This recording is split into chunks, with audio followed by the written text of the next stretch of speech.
Hello and welcome back to the deep dive. We are ready to jump into another session today, and we have a massive stack of research, textbook excerpts, and notes that are, quite frankly, vital for anyone trying to understand human physiology. It is so good to be back, and you're completely right. Today is foundational. It's a big one. We are tackling a subject that I think a lot of people have a love-hate relationship with.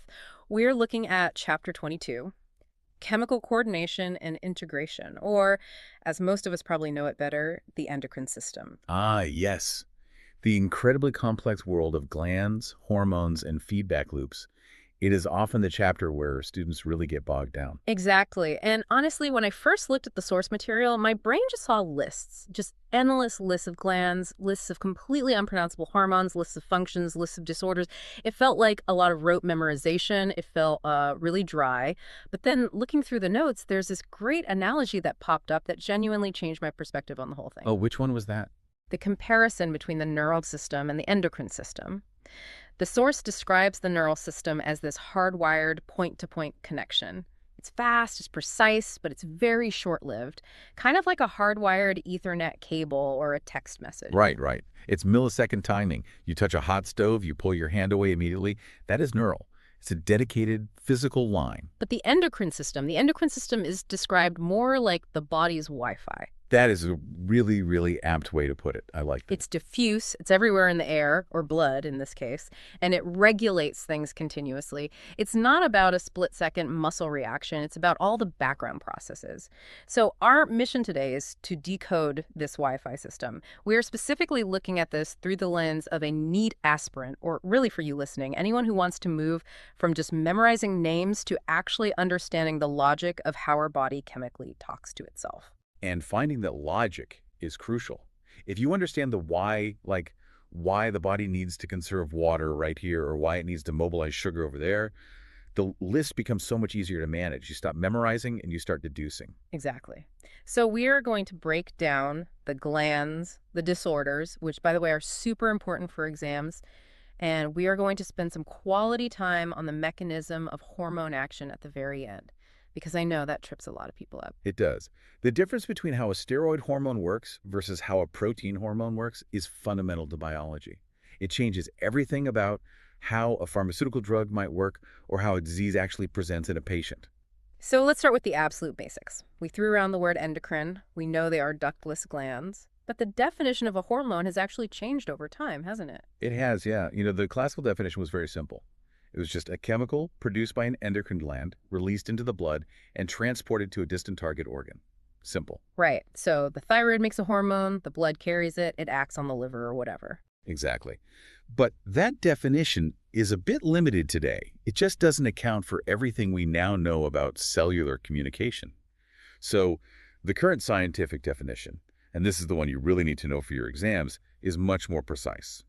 It defines hormones as non-nutrient chemicals, which act as intercellular messengers and are produced in trace amounts. Okay, let's unpack that definition because every single word there seems very deliberate. First up, non-nutrient. Meaning they do not provide energy or building blocks for the cell.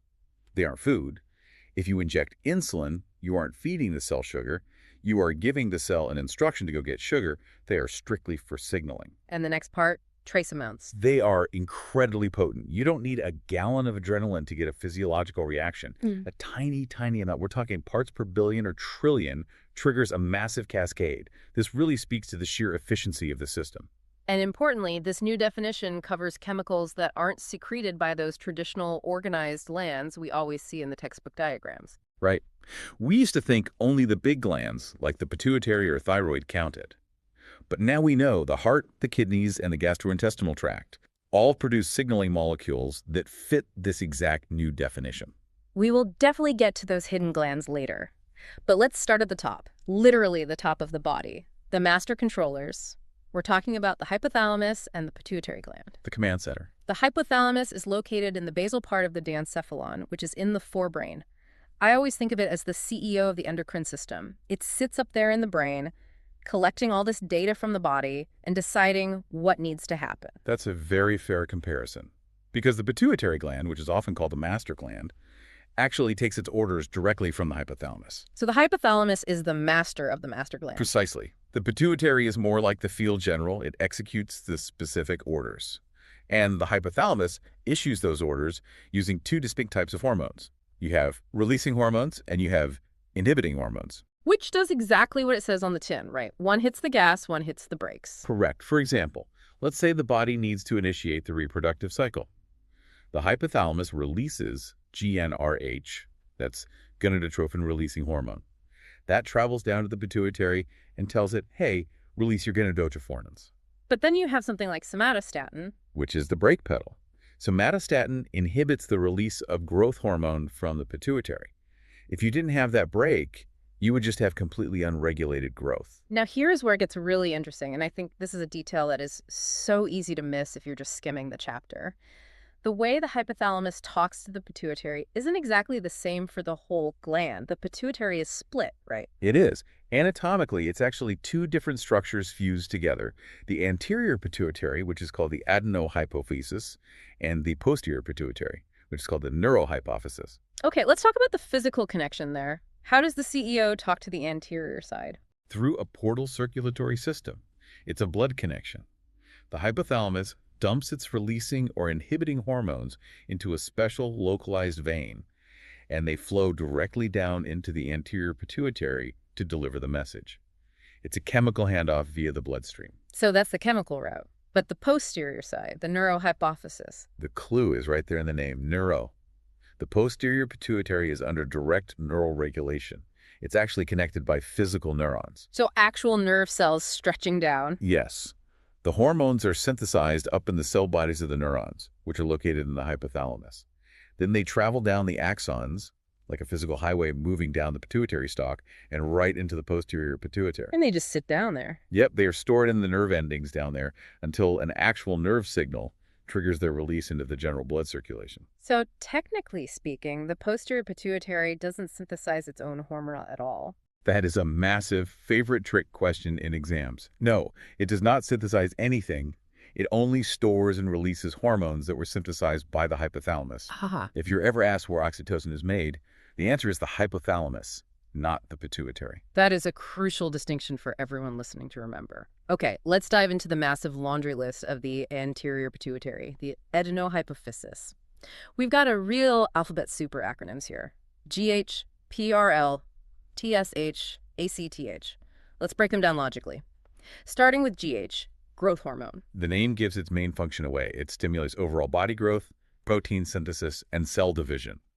But the clinical disorders associated with GH are fascinating and very high yield for students because they depend entirely on when the problem actually occurs in your life. Okay, let's play doctor for a second. If you have too much GH as a young child. This is before your bone growth plates have physically fused together. So your long bones can still get much longer. You get gigantism, extreme height, very long limbs. And too little as a child. Pituitary dwarfism, stunted growth.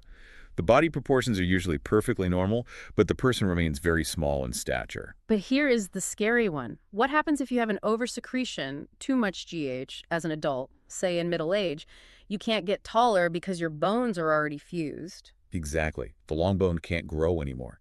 So the bones that can still respond to the hormone, mostly the face, the hands, and the feet, start to thicken and widen. This is a condition called acromegaly. This causes that severe facial disfigurement, right? Like a very heavy jaw, a protruding forehead, massive hands. Yes, exactly. And it's incredibly dangerous because it's insidious. It's so slow. A person might not notice their face changing for years. They might just think, oh, my wedding ring is suddenly tight, or I need to buy bigger shoes this year. By the time it's finally diagnosed, it can lead to serious internal complications and even premature death if it's left unchecked. Okay, moving down the anterior list. PRL. Prolactin. Just think prolactation. It regulates the growth of the mammary glands and the actual formation of milk in females. TSH, thyroid stimulating hormone. This one is just the messenger to the thyroid gland. It stimulates the synthesis and secretion of thyroid hormones. ACTH, adrenocorticotropic hormone. That's a mouthful. It is, but let's break it down. Adrenocortico. It travels down to the adrenal glands, specifically the outer layer, the cortex, and tells them to produce their steroid hormones, which are called glucocorticoids. And then we had the gonadotropins, LH and FSH. Luteinizing hormone and follicle-stimulating hormone. You really cannot understand human reproduction without these two. What do they do in males specifically? In males, LH acts on the Leydig cells in the testes. It tells them to synthesize and secrete androgens, primarily testosterone. FSH, on the other hand, acts on the Sertoli cells and helps regulate spermatogenesis, the actual physical making of sperm cells. So broadly speaking, LH gives you the hormone and FSH gives you the sperm. Broadly speaking, yes, that's a good way to remember it. And what about in females? It's an intricate cycle. FSH stimulates the growth and development of the ovarian follicles.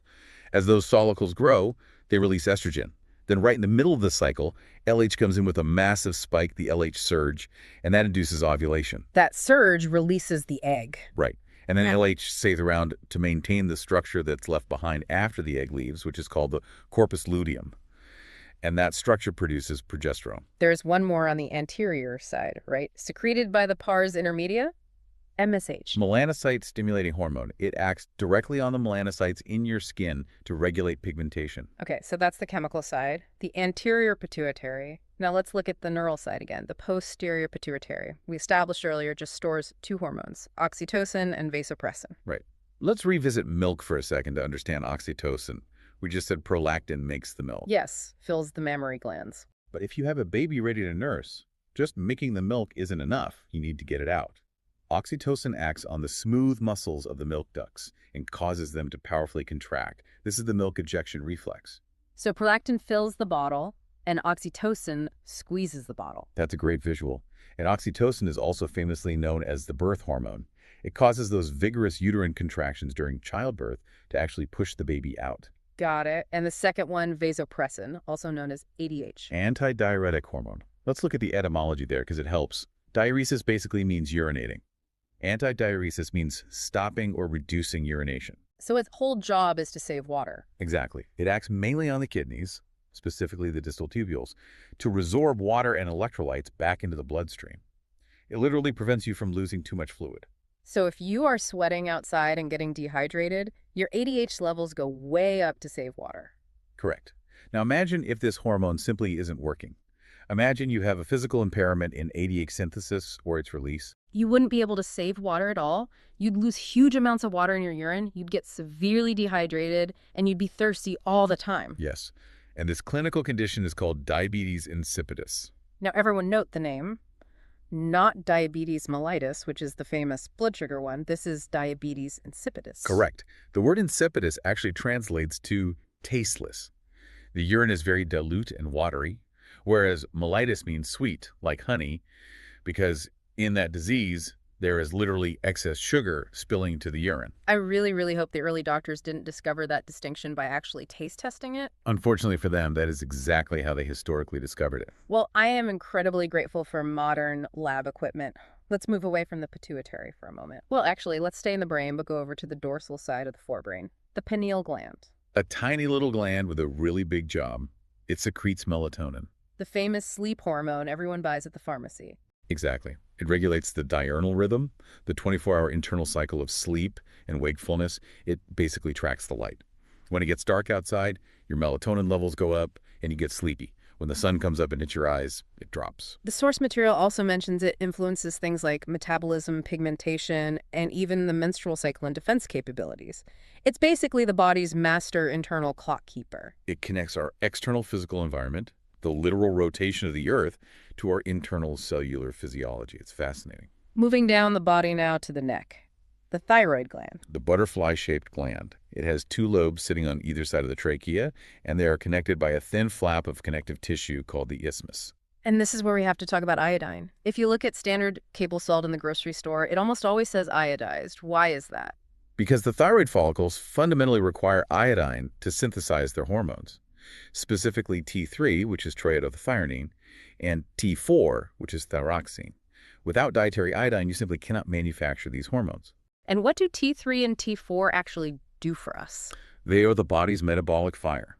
They regulate your basal metabolic rate, or BMR. They control exactly how fast your cells burn energy. They regulate the metabolism of carbohydrates, proteins, and fats. They even support red blood cell formation and control water and electrolyte balance. So if you live somewhere without iodine in the diet and you don't have enough, you develop hypothyroidism. Your thyroid gland essentially tries desperately to cache whatever scarce iodine is floating in the blood, so the tissue works overtime and expands. This physical swelling causes a goitre, a very visible, large enlargement of the neck. And if this severe deficiency happens during pregnancy? That is a very tragic situation. It leads to a condition called cretinism in the developing baby. A fetus absolutely relies on the mother's thyroid hormone for its own brain and skeletal development. If the mother is hypothyroid, the baby suffers stunted physical growth, severe mental retardation, a very low IQ, abnormal skin, and deaf mutism.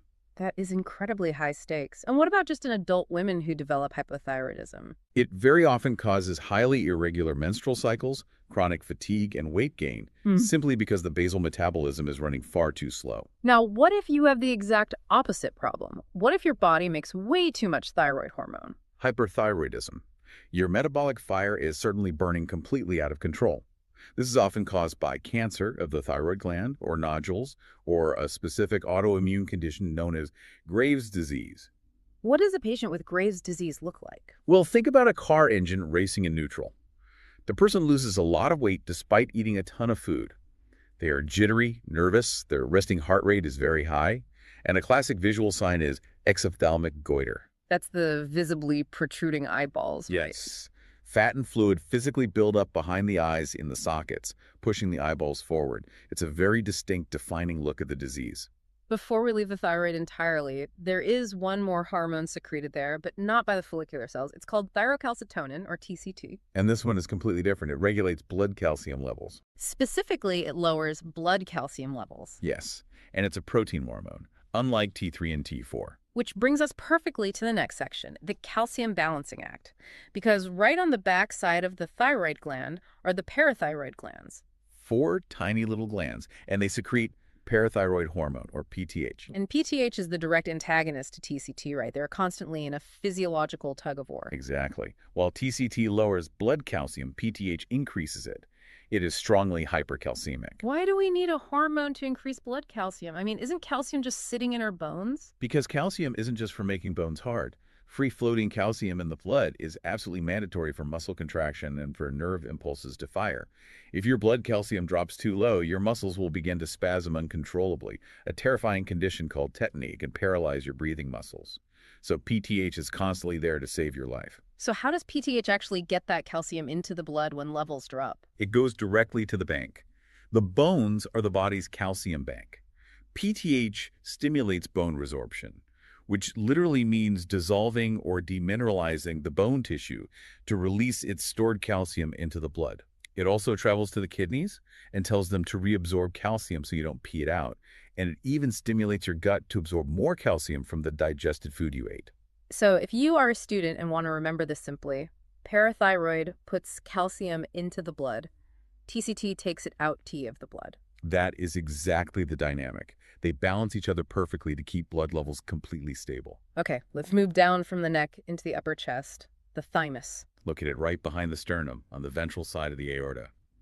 This gland is really unique because its physical size changes dramatically with age. It gets smaller as we get older, right? Yes, it slowly degenerates as we age. In a young child, it's quite large and active. In an elderly person, it's a very small, fatty remnant. And what exactly does it do when it's active? It secretes peptide hormones called thymosins. These are absolutely crucial for developing the immune system. They play a major role in the differentiation of T lymphocytes. Ah, T cells. That's cell-mediated immunity, the ones that attack infected cells directly. Correct. But they also promote antibody production, which gives you humoral immunity as well. So they do both. So the fact that the thymus literally shrinks and degenerates in old age is exactly why older individuals have a much weaker immune response to infections. Their primary training center for new T cells has essentially shut down operations. That makes so much sense when you think about elderly vulnerability to diseases. Okay, let's go further down to the kidneys, or rather, the little triangular hats sitting on top of the kidneys, the adrenal glands. Literally adrenal meaning adjacent to the kidney. These glands are completely crucial for handling all forms of stress. But functionally, they're really 2 entirely different organs wrapped into one. You have the inner center, called the adrenal medulla, and the outer layers, called the adrenal cortex. Let's start with the center, the medulla. This is the home of the classic fight-or-flight response. It secretes adrenaline, which is also called epinephrine, and noradrenaline, or norepinephrine. We group them together and call them catecholamines. We've all felt this mechanism fire off. You almost get into a car accident on the highway, or you see a snake on a trail. What is chemically happening to your body in that split second? It's an immediate, massive survival signal. Your alertness spikes instantly, your pupils dilate so you can see better. You get piloerection, which is the scientific term for your hair standing on end. You start sweating. Your heartbeat strength and rate massively increase. Your respiration rate goes way up to get more oxygen. And metabolically speaking, what's happening to fuel all that? Well, your body needs instant fuel to either run away fast or fight for your life. So these hormones aggressively stimulate the breakdown of glycogen in your liver into usable glucose. Your blood sugar rapidly spikes. They will also break down stored lipids and proteins if they need even more energy. Okay, so that's the immediate short-term panic button. But what about the outer layer, the adrenal cortex? The cortex handles the longer-term stress responses and general bodily balance. It anatomically has 3 distinct layers. If you go from the inside out, you have the zona reticularis, then the middle zona fasciculata, and the outermost zona glomerulosa. I always use the mnemonic GFR glomerulosa fasciculata reticularis going from the outside to the inside. That's a perfect way to remember the layers for an exam. And these layers secrete steroid hormones broadly called corticoids. We group them into 3 main types. First up, the glucocorticoids, and the main player there is cortisol. What does cortisol do for us day to day? It intensely manages carbohydrate metabolism. Specifically, it stimulates gluconeogenesis, which is the liver making brand new glucose from non-carbohydrate sources like amino acids. It also promotes lipolysis, breaking down fats, and proteolysis, breaking down proteins. So it's basically mobilizing all the body's heavy resources. Yes. It also actively inhibits the cellular uptake of amino acids.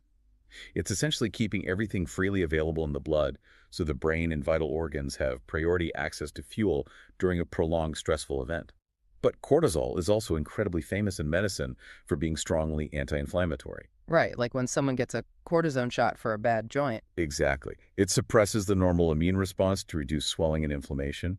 It also stimulates red blood cell production and maintains the cardiovascular system and kidney functions. Wow, it really does a lot. The second group from the cortex is the mineralocorticoids, and the main one there is aldosterone. The prefix mineral basically implies salts. Aldosterone acts directly on the renal tubules in the kidney. It commands them to reabsorb sodium and water back into the blood and to excrete potassium and phosphate out into the urine. So by holding on to sodium and water, it regulates body electrolytes, overall fluid volume, osmotic pressure, and consequently your blood pressure. Precisely. If your blood pressure drops, aldosterone brings it back up. And finally, the third group from the innermost layer, small amounts of androgenic steroids. And these play a role in the physical growth of axial hair, pubic hair, and facial hair during puberty, right? Yes, they contribute to those secondary sexual characteristics. Now, thinking clinically, what happens if the adrenal cortex completely fails? If it vastly underproduces these vital hormones? That's a very serious condition called Addison's disease. Exactly. Since you lack adequate cortisol and aldosterone, you get acute muscular weakness, severe fatigue, and weight loss. Your body physically cannot maintain its blood sugar levels during fasting, and it can't maintain your blood pressure because you are losing too much sodium and water. We are making really good progress here. We've covered the brain, the neck, the chest, the kidneys. Now let's talk about sugar and sex, the pancreas, and the gonads. The pancreas is incredibly interesting from a histological standpoint because it's a composite gland. The vast majority of it is exocrine tissue-making digestive enzymes that secrete into a duct. But scattered throughout are these tiny islands of endocrine tissue, only about 1 to 2% of the whole organ. These are the islets of Langerhans. I always loved that name. And here in the islets, we have the ultimate battle of the blood sugar, the alpha cells versus the beta cells. The alpha cells secrete a hormone called glucagon. This is a peptide hormone, and its physiological role is strictly hyperglycemic. Which means it actively raises blood sugar levels. Yes. When your blood sugar drops, glucagon tells the liver hepatocytes to rapidly break down stored glycogen, that's glycogenolysis, and also to make new glucose, gluconeogenesis. It also reduces how much glucose your regular cells are allowed to take up. It basically hoards the sugar in the blood for the brain to use. And then the beta cells secrete insulin. The most famous hormone of all. Insulin is also a peptide hormone, but it is entirely hypoglycemic. It actively lowers blood sugar. It acts heavily on liver cells and fat cells, the adipocytes.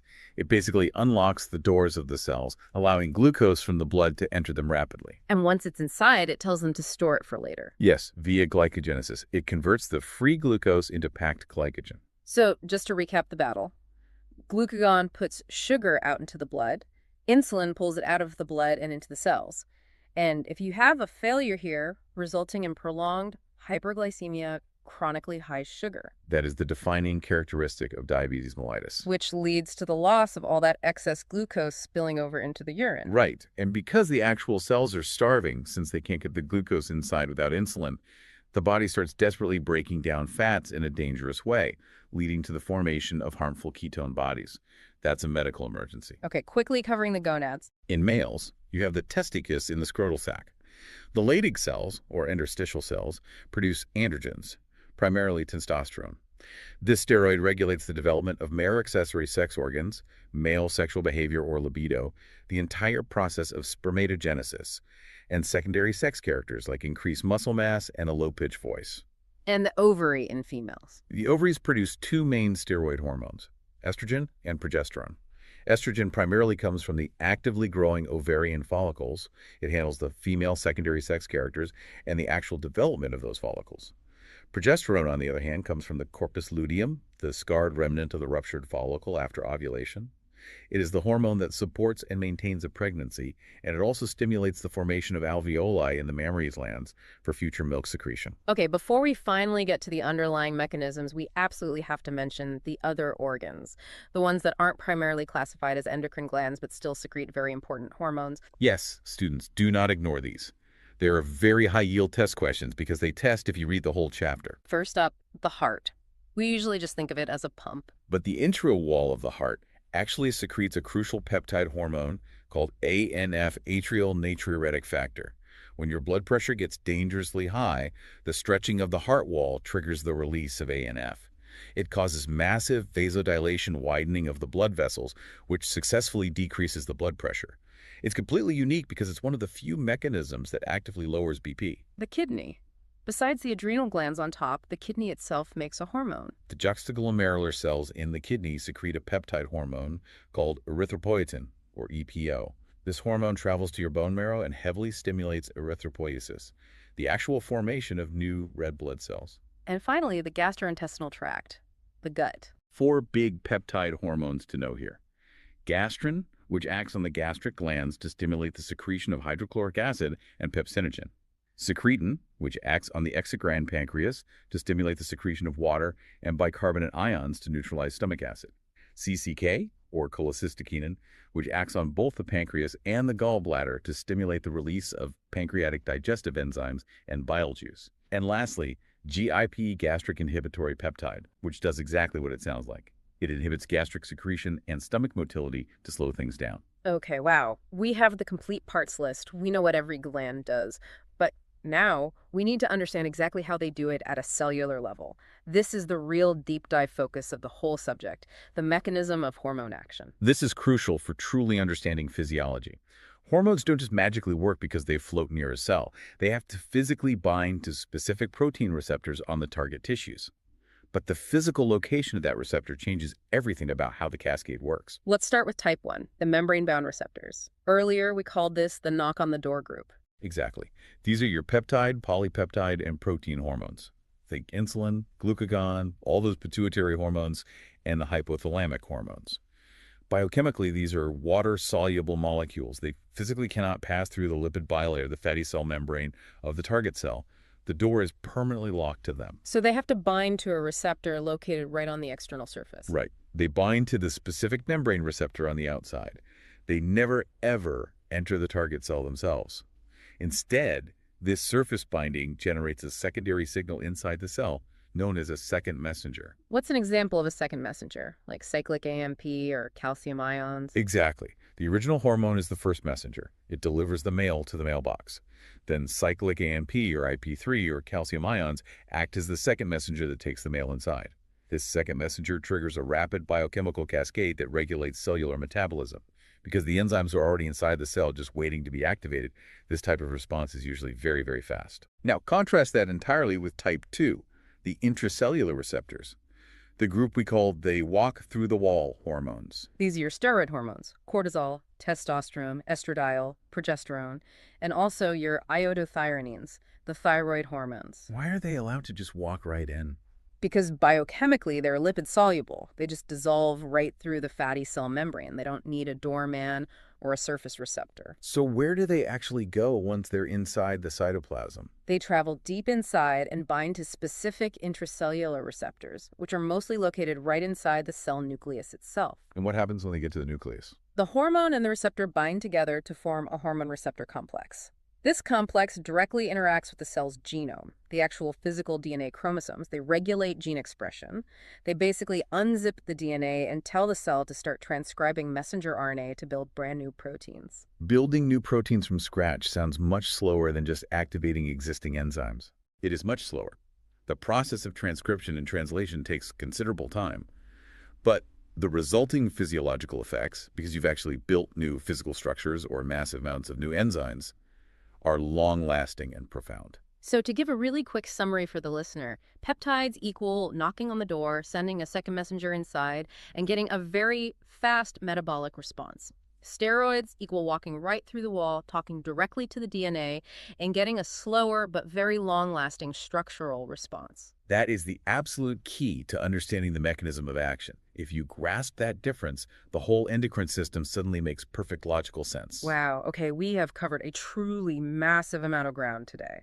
From the hypothalamus conducting the whole orchestra, all the way down to the specific tiny notes played by insulin and cortisol at the DNA level. It really is a beautifully integrated system. It's not just isolated glands firing off randomly into the void. It's a highly tuned, reactive network of feedback loops. And thinking back to the analogy from our intro, looking at how the nervous system and the endocrine system physically overlap, like with the hypothalamus literally extending neurons into the posterior pituitary or the neural triggers for the adrenal medulla, it really is just one giant integrated control network, isn't it? It absolutely is. They aren't two competing systems. They are a continuum. Just different speeds and different chemicals for different bodily needs. Well, here is a final provocative thought for you listening to mull over today. The source material mentioned very briefly at the end that non-endocrine tissues secrete things called growth factors, which are essential for normal tissue repair and regeneration. Yes, that's a very brief but incredibly important note in the text. But think about the implications. If our regular tissues repair themselves by secreting local chemical factors that tell cells to divide and grow, what happens when that specific chemical regulation completely fails? When the local signal to grow gets permanently stuck in the on-in position? Well, unregulated, uncontrolled cellular growth, driven by broken signaling pathways. That is essentially the definition of cancer. It really makes you realize just how delicate and utterly important this chemical regulation is for our daily survival. It's definitely something to think deeply about. Well, Yeah. Thank you so much for joining us on this deep dive and sharing your expertise. It was my absolute pleasure. It's a brilliant topic. For everyone studying out there, highly recommend you go look at figures 22.4 and 22.5 in your textbook right now to visually lock in those mechanisms we just discussed. Keep studying hard, and we'll see you next time. Goodbye, everyone.